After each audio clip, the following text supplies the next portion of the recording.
আর বলো না, জামাটা গিরেলে বেঁধে ছিঁড়ে গেল। সত্যি তুমিও না দেখেও চলতে পারো না, সাথে করে তো একটা জামাও নিয়ে আসোনি, এখন কি পরবা? ও কোনো অসুবিধা নাই, আমি বাড়ি যাচ্ছি। বাড়ি যাচ্ছ মানে? হ্যাঁ, তুমি থাকো, ওদিকে আবার দোকানে কিছু মালের অর্ডার নেওয়া আছে, সেগুলো আবার দিতে যেতে হবে। যেতে হবে না, আরো দুদিন থাকো, তারপরে একসাথে যাব। তোমাকে ছেড়ে আমার যেতে ইচ্ছে করছে না গো, কিন্তু কি করবো বলো, এই বাড়িতে আমার দম বন্ধ হয়ে আসছে।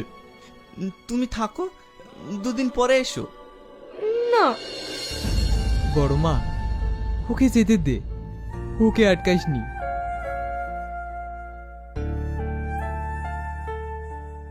এখানে খালি খালি অপমান হওয়ার থেকে ওর চলে যাওয়াই ভালো। মানে? ও এখান থেকে খালি খালি যায়নি। সেদিন যখন একসাথে টিফিন খেতে বসেছিল, তখন আজিজার আসিন ওকে অনেক অপমান করলো। আর আজ দুপুরতে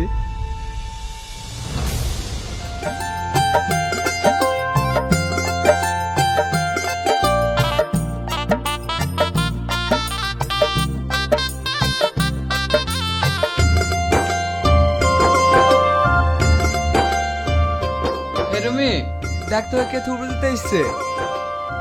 আমাদের বড় ভাইরা, তোর বড় দুলা ভাই।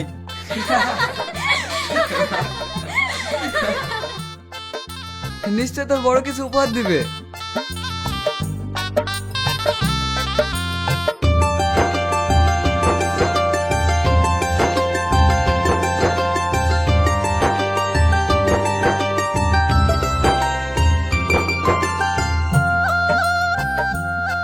তোমার বিবাহিত জীবন সুখের হোক, তোমার জন্য অনেক দোয়া রইল।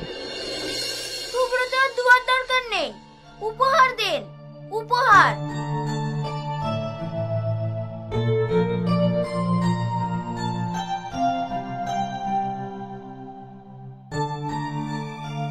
এই রুমিকে থুবড়োতে মাত্র 500 টাকা দিল। এর বেশি আবার কি দেবে? এই ভিখারির কাছে আছেই বা কি? এই নিয়ে যা তোর টাকা।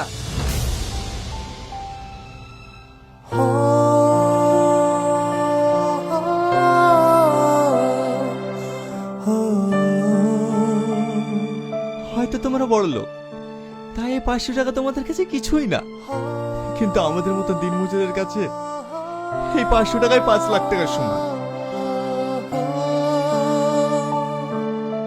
দাঁড়ান দালা ভাই, এই নোংরা জামাটা দেখছি দুদিন ধরে পরে আছেন, তাই আমরা আপনাকে একটা নতুন জামা কিনে দেওয়ার ব্যবস্থা করছি।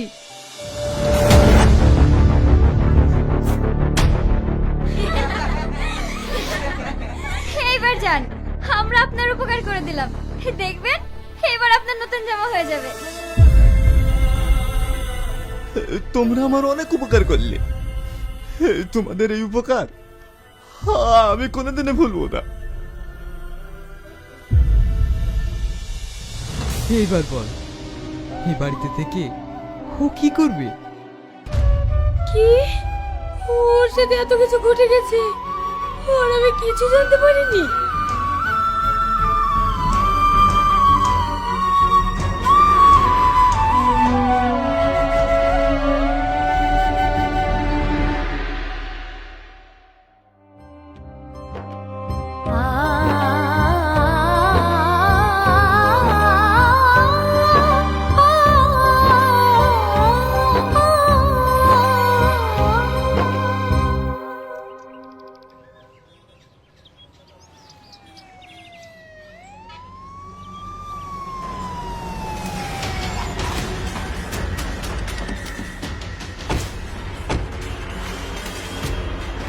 You are under arrest. Tony